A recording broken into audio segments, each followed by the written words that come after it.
योजनाओं के शुभारंभ के अवसर पर बाबा विश्वनाथ के इस पावन नगरी में आयोजित आज के इस समारोह में मेरे साथ यहां पर उपस्थित उत्तर प्रदेश सरकार में मंत्रिमंडल के मेरे सहयोगी और इसी विधानसभा क्षेत्र से लोकप्रिय विधायक सुनील राजभर जी, प्रदेश सरकार में माध्यमिक शिक्षा की मंत्री और पेशे से जो स्वयं शिक्षक रही हैं ऐसे श्रीमती गुलाब देवी जी, बेसिक शिक्षा के मंत्री श्री संदीप सिंह जी, प्रदेश सरकार के मंत्री श्री कुंवर ब्रजेश सिंह जी, जिला पंचायत अध्यक्ष श्रीमती पूनम मौर्य जी, महापौर श्री अशोक तिवारी जी, माननीय विधायक श्री नीलकंठ तिवारी जी, माननीय विधायक सौरभ श्रीवास्तव जी, माननीय विधायक श्री अवधेश सिंह जी, माननीय विधायक श्री त्रिभुवन राम जी, माननीय विधायक श्री सुनील पटेल जी, विधान परिषद सदस्य श्री धर्मेंद्र सिंह जी, अपर मुख्य सचिव बेसिक और माध्यमिक श्री पार्थ सारथी सिंह शर्मा जी, सीजीएम एसबीआई समेत प्रदेश के विभिन्न जनपदों में 404 स्थानों पर आयोजित आज के इस प्रकार के भव्य कार्यक्रम में उपस्थित हमारे बेसिक और माध्यमिक शिक्षा से जुड़े हुए सभी सम्मानित शिक्षकगण, शिक्षा मित्रगण, अनुदेशक, रसोइया और इस पूरी व्यवस्था का संचालन करने वाले शिक्षा विभाग के हमारे सभी अन्य अधिकारीगण, उपस्थित बहनों और भाइयों, मैं सबसे पहले बाबा विश्वनाथ की इस पावन धरा से, जो भारत की सांस्कृतिक राजधानी के रूप में जानी जाती है, भारत की आध्यात्मिक परंपरा की एक पौराणिक स्थली तो है ही, लेकिन प्राचीन ज्ञान की धरोहर का एक प्रमुख केंद्र भी रहा है। ऐसे काशी की इस धरा से इस आयोजन का शुभारंभ इस योजना की सफलता को एक नई ऊंचाई तक प्रदान करने का एक बेहतरीन अवसर है। मैं इस अवसर पर प्रदेश के 404 स्थानों पर और इन सभी योजनाओं का, जो 3 प्रकार की योजनाओं का लाभ आज प्रदान किया जा रहा है, जिसमें शिक्षक भी है और शिक्षा परिवार से जुड़े हुए प्रत्येक व्यक्ति किसी न किसी रूप से शासन की योजना के साथ जुड़ रहा है। इन सभी योजनाओं के लिए मैं माध्यमिक और बेसिक शिक्षा विभाग से जुड़े हुए आप सभी सम्मानित शिक्षकों को, शिक्षा मित्रों को, अनुदेशकों को, रसोइयों को, वार्डन को और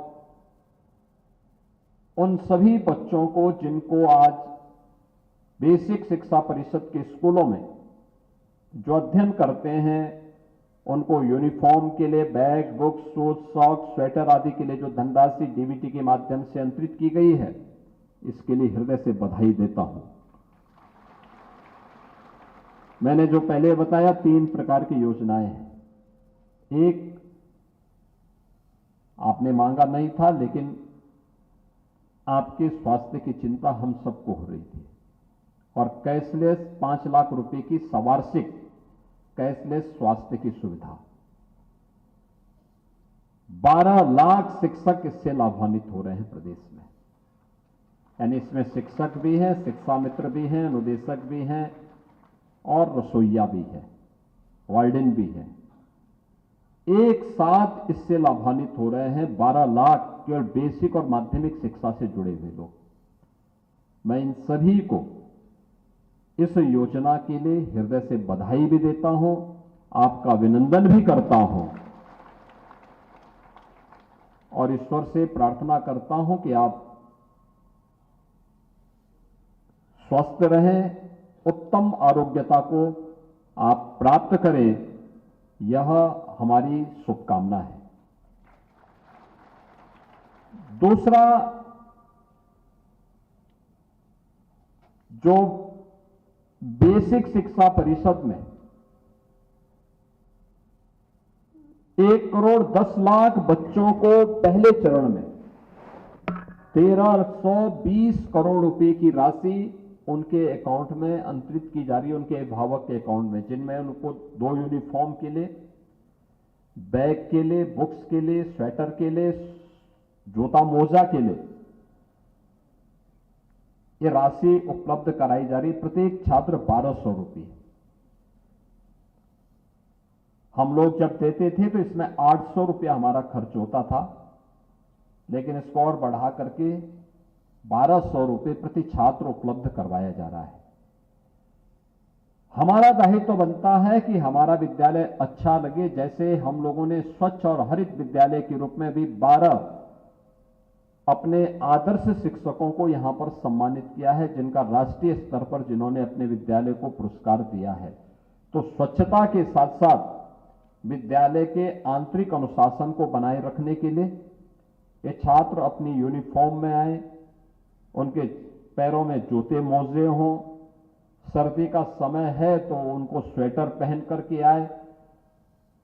ये हमारा दायित्व बनता है कि अभिभावकों के साथ हम बैठ करके उनको इसके लिए तैयार करें कि बच्चे अपनी निर्धारित यूनिफॉर्म में bag, book, shoes, socks, sweater, जहां जिस समय की आवश्यकता उस प्रकार की। कल मैं देख रहा था कि कुछ जगह बारिश पड़ी, अब छोटे बच्चे हैं तो बच्चे उसी यूनिफॉर्म में ही पानी में नहा रहे थे। हमारा दायित्व बनता है कि उन बच्चों को और अभिभावकों को पहले से इसके बारे में समझाएं, बताएं भी। वे अबोध हैं, उनको सही मार्ग प्रशस्त करना एक शिक्षक के रूप में, एक गुरुजन के रूप में आपका दायित्व है, आपका कर्तव्य है। और आपका ये कर्तव्य राष्ट्रीय दायित्व भी है कि हम उनको ये बताएं कि नहीं, 3 दिन एक यूनिफॉर्म पहनो, 3 दिन दूसरा पहनो। गंदा होता है उसको धो करके रख लो, फिर एक गंदा होगा फिर दूसरा पहन लो। घर में खेलते समय दूसरे कपड़े पहनो। ऐसा नहीं कि वह बच्चा जा रहा है स्कूल, स्कूल से जाने के जूता मोजा पहन रहा है और फिर घर में जाकर के भी उसी में पहन करके वो सो भी रहा है, सारे कार्य कर रहा है। विद्यालय की यूनिफॉर्म अलग हो, घर में अपने सामान्य कामकाज करने का अलग हो। स्नान वगैरह करना है तो स्नान करते समय उस यूनिफॉर्म को उतारने का काम अलग हो। ये सभी अगर हम बताएंगे तो उनके लिए प्रेरणा होगी। स्वच्छता के लक्ष्य को और स्वच्छ भारत मिशन की सफलता को और नई ऊंचाई तक पहुंचाने में मदद मिलेगी। आज देखो 1,320 करोड़ केवल उन बच्चों के लिए यहां पर उपलब्ध करवाई जा रही है, उन यूनिफॉर्म, इन्हीं सब कार्यों के लिए। और अभी तो ये 1,10,00,000 बच्चे हैं, नए नामांकन जो हो रहे हैं। हमने कहा ना कि कोई बच्चा छूटने ना पाए। देखिए, हर नागरिक का दायित्व बनता है, लेकिन उसमें शिक्षक का दायित्व ज्यादा बनता है। शिक्षक, शिक्षा मित्र, अनुदेशक, ये सभी इस दायित्व का निर्वहन करें कि हर बच्चे को हम स्कूल तक जरूर लेकर के जाएं। मैं भी आपकी एग्जीबिशन देख रहा था, बहुत अच्छी एग्जीबिशन थी और बच्चों के मन में एक उत्साह था।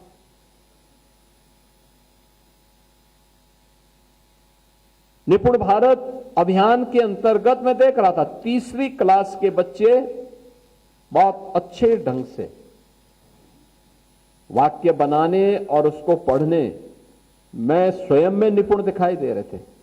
यानी भाषा का ज्ञान भी है, लेकिन साथ साथ अंक गणित का भी ज्ञान उन्हें वहां पर दिखाई दे रहा था। एक अच्छी शुरुआत है। प्रधानमंत्री मोदी जी का ये विजन है कि निपुण भारत अभियान में हर बच्चे को हम पारंगत कर सकें। उसके क्षेत्र में योग्य बना सके, ये केवल एक शिक्षक के रूप में दायित्व ही नहीं, ये हमारा राष्ट्रीय कर्तव्य भी है। नींव मजबूत होगी तो उस मजबूत नींव में एक भव्य इमारत का निर्माण करने में हम सफल होंगे। सुदृढ़ नींव पर ही एक सशक्त भवन तैयार हो सकता है और उसका दायित्व आपके ऊपर है। उस दायित्व का निर्वहन आप कर रहे हैं तो सरकार ने एक और काम यहां पे किया है। अभी एमओयू एक किया है, ये एमओयू स्टेट बैंक के साथ हमारा हुआ है, यानी शिक्षा विभाग का स्टेट बैंक के साथ। आपको सामाजिक सुरक्षा की गारंटी,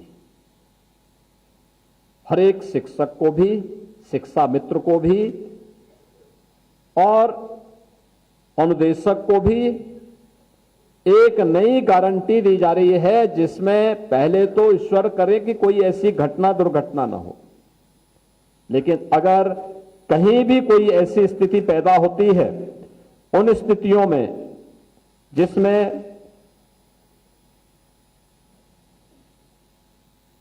अस्थायी शिक्षक और कार्मिकों को जिनका वेतन 10,000 रुपए से अधिक है, उन्हें 10 लाख का ग्रुप टर्म इंश्योरेंस कवर, जिसमें 1 करोड़ का पर्सनल एक्सीडेंट कवर, 1 करोड़ का स्थायी दिव्यांगता कवर, 1.6 करोड़ का ईयर एक्सीडेंट इंश्योरेंस कवर के साथ ही किसी अनहोनी की दिशा में शिक्षक या कार्मिक के बच्चों की शिक्षा और पुत्रियों के विवाह के लिए भी एड ऑन कवर इसमें प्रदान किया जाएगा।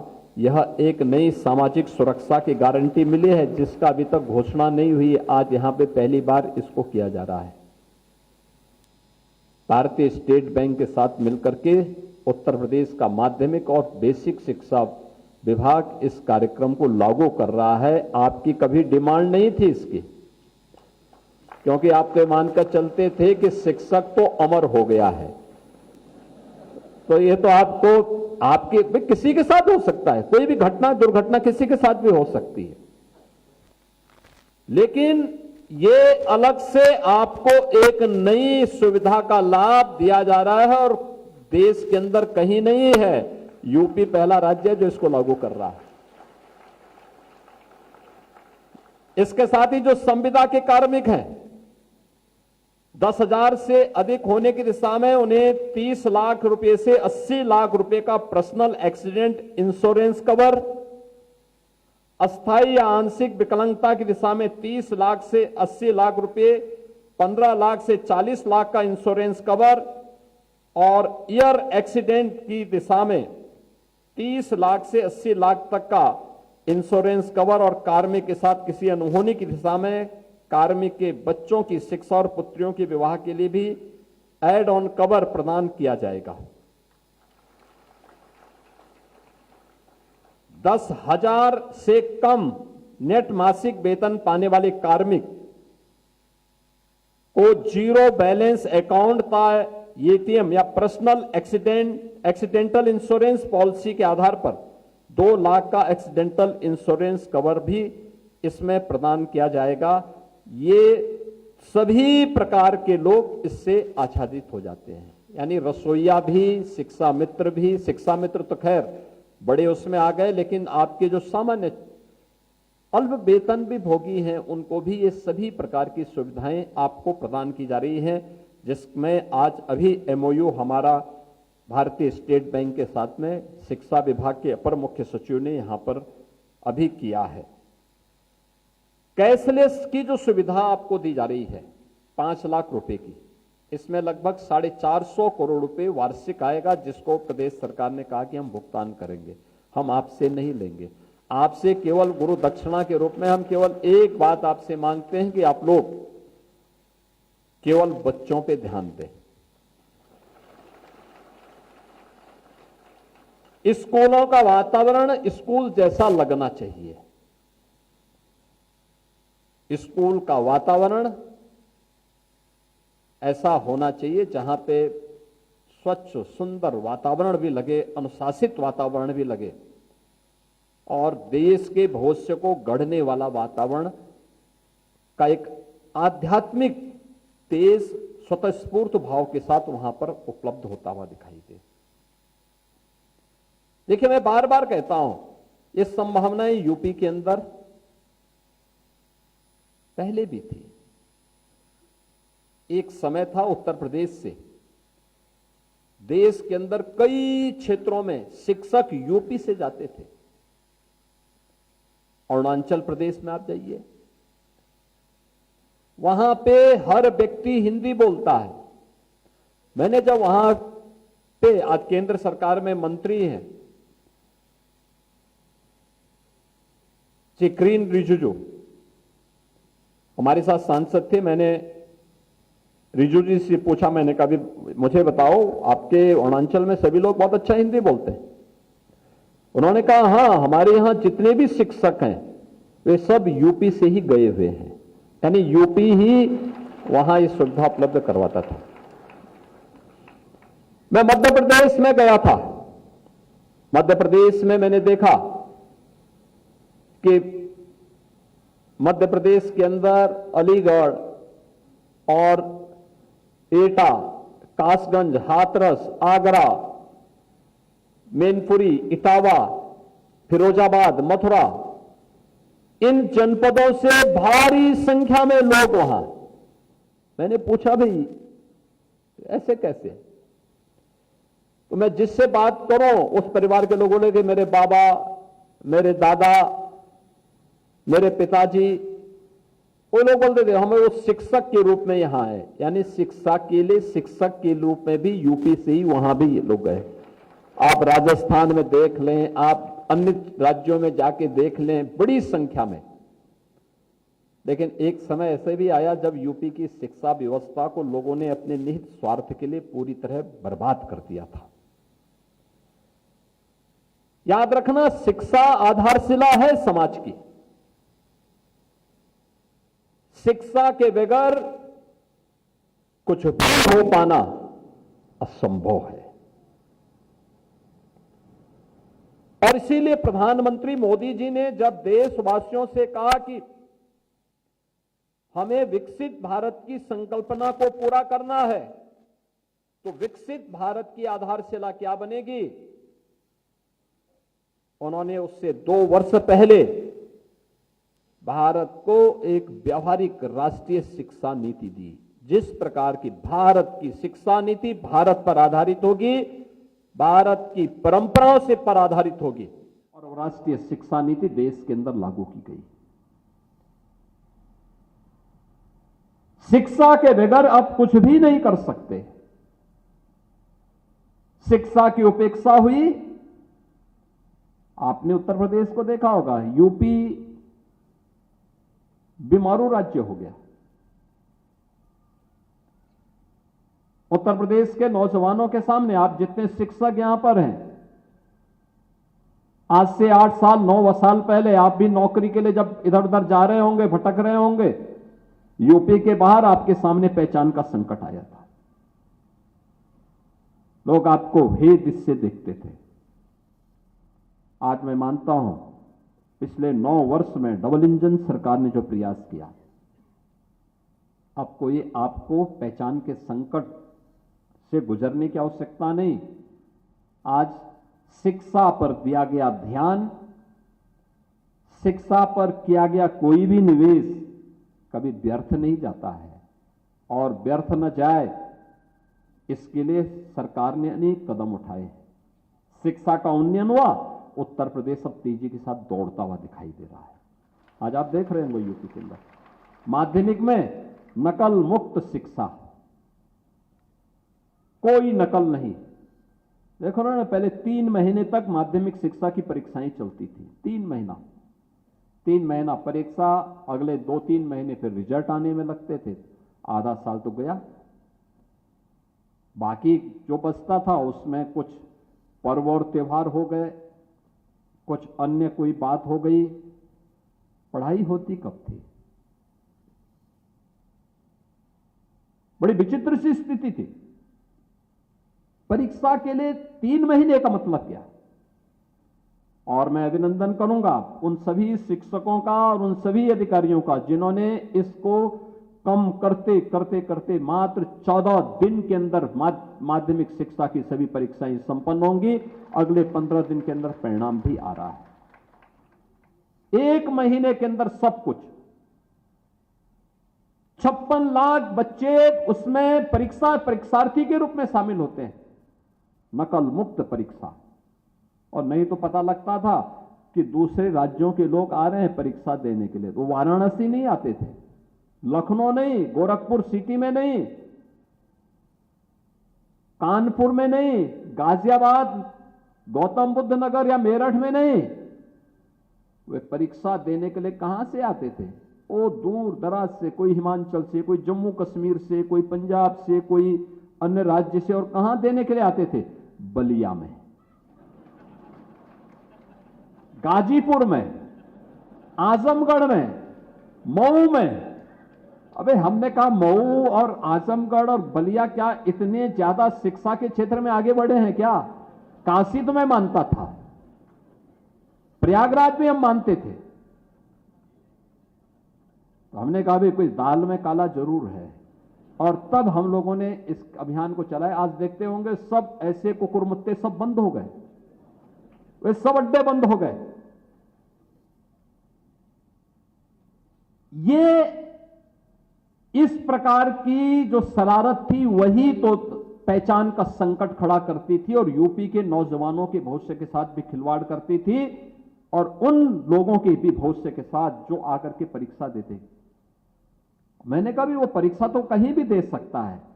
जब हम लोगों ने उसके तह में गए तो पता लगा नहीं साहब, वो तो ठेका देता था, वो परीक्षा देने थोड़े आता था, उसके पास सर्टिफिकेट पहुंच जाता था। बड़ी विचित्र सी स्थिति है।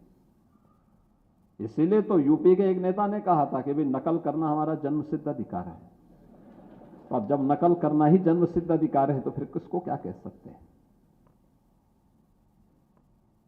बहनों और भाइयों, हम सबको याद रखना होगा, कुछ भी हो, हमें देश के भविष्य के साथ और देश की अखंडता के साथ खिलवाड़ करने का कोई अधिकार नहीं होना चाहिए, किसी भी व्यक्ति को नहीं होना चाहिए। और मैं तो आपको बार बार कहता हूं, आपका आदर्श आचार्य चाणक्य हो सकते हैं, आपके आदर्श, आप काशी में हैं, पंडित मदन मोहन मालवीय हो सकते हैं, डॉक्टर राधा कृष्णन हो सकते हैं। आपको आदर्श ढूंढने की आवश्यकता नहीं। उस प्रकार के उदाहरण हैं। आचार्य चाणक्य जैसा गुरु होगा, देश कभी विपन्न नहीं हो सकता। विदेशी ताकतें आपकी ओर आंखें उठा करके देख भी नहीं सकती। फिर उस प्रकार के माहौल को बनाने के लिए और पिछले 9 वर्ष में आप लोगों ने मेहनत की, एक प्रयास किया है।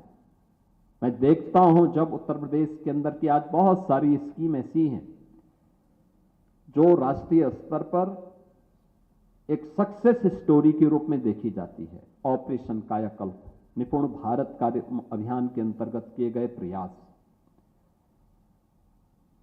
प्रोजेक्ट अलंकार माध्यमिक शिक्षा का, आप सोचो ना। हम परिवार को भी देखते हैं, कोई व्यक्ति है अपने बच्चों को पढ़ाता है कि बुढ़ापा उसका ठीक होगा।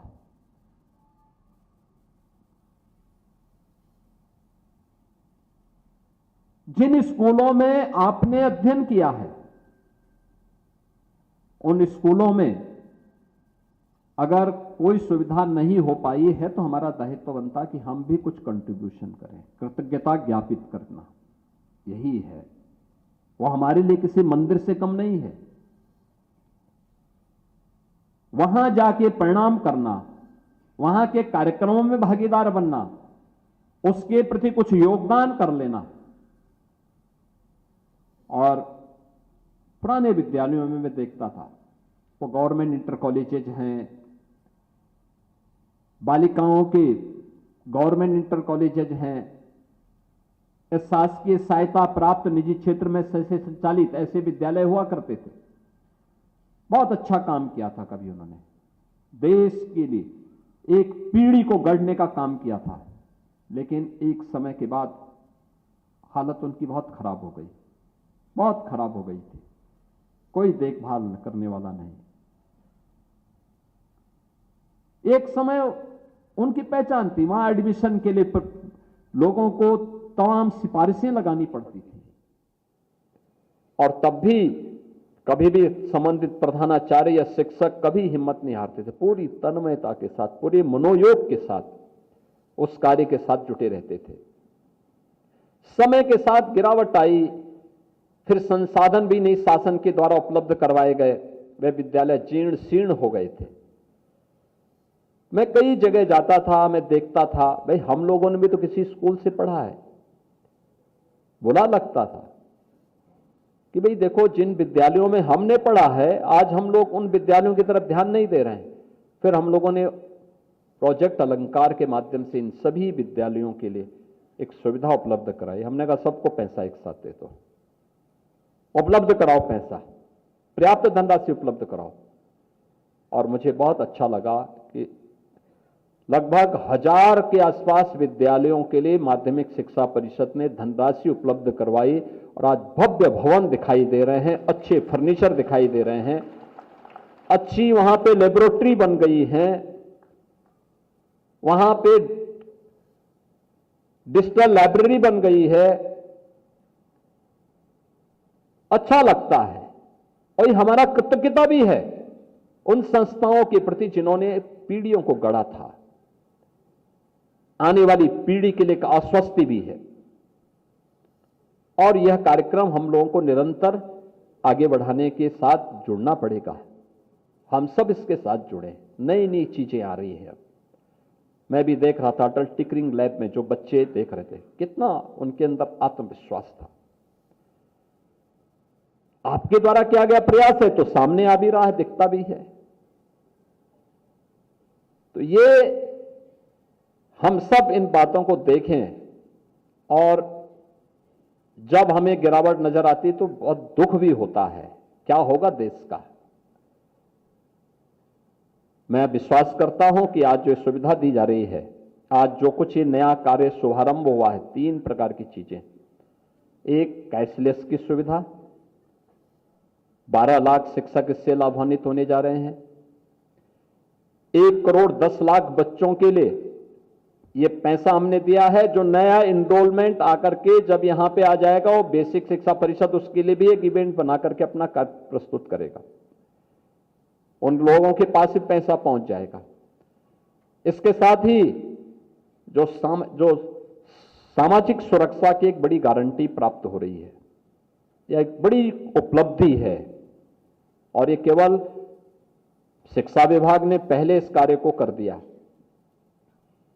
अन्य विभागों को भी करना चाहिए, और मुझे लगता है निजी क्षेत्र को भी इसके बारे में कार्य करना चाहिए। मैंने निजी क्षेत्र को भी कहा है कि भाई, अगर बीमा कंपनियां इस दिशा में कार्य करती हैं या बैंकर्स इस दिशा में कार्य करते हैं, तो हमें इस पहल को आगे बढ़ाना चाहिए, आगे बढ़ाना चाहिए। घटना दुर्घटना किसी के साथ हो सकती है, वो बता करके नहीं आती है, और यह गारंटी सुरक्षा की सबको प्राप्त होनी चाहिए, और उसके परिवार को एक सामाजिक सुरक्षा की गारंटी मिलनी चाहिए, जिससे वो असहाय न दिखे।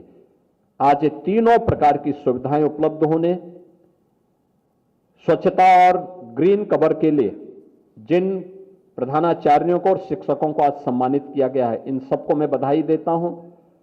ये तीनों प्रकार की सुविधाएं उपलब्ध होने के लिए भी आप सभी को मैं हृदय से अपनी बधाई देता हूं, अपनी शुभकामनाएं देता हूं। पूरे प्रदेश भर में जहां कहीं भी 404 स्थानों पर ये कार्यक्रम चल रहे हैं, और जो इन कार्यक्रमों में भागीदार बन रहे हैं उनको भी, जो नहीं बन पा रहे हैं उनको भी इस अवसर पर मेरी मंगलमय शुभकामनाएं हैं।